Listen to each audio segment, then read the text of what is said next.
എൻ്റെ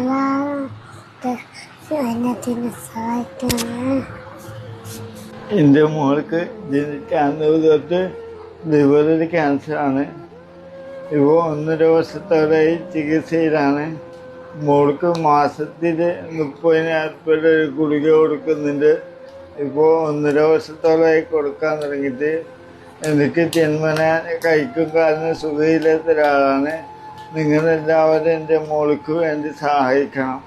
മോളെ ജീവിതത്തിലേക്ക് തിരിച്ചു കൊണ്ടുവരാൻ നിങ്ങളെല്ലാവരും ഈ വീഡിയോ മാക്സിമം ഒന്ന് ഏറ്റെടുക്കണേ, ഷെയർ ചെയ്യണേ. കാസർഗോഡ് ജില്ലയിൽ ഉപ്പളയിലുള്ള മുസ്തഫ എന്ന സഹോദരന്റെ അടുത്താണ്.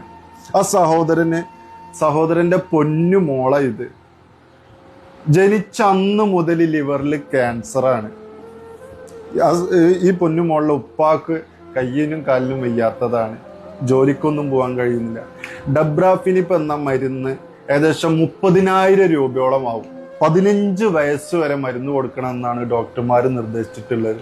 സ്വന്തമായി ഒരു വീട് പോലും ഇല്ല, വാടകയ്ക്കാണ് താമസം. 1 രൂപ പോലും തികച്ചെടുക്കാനില്ലാത്ത വളരെ ദയനീയമായ ഒരു അവസ്ഥയിലാണ് ഈ കുടുംബം.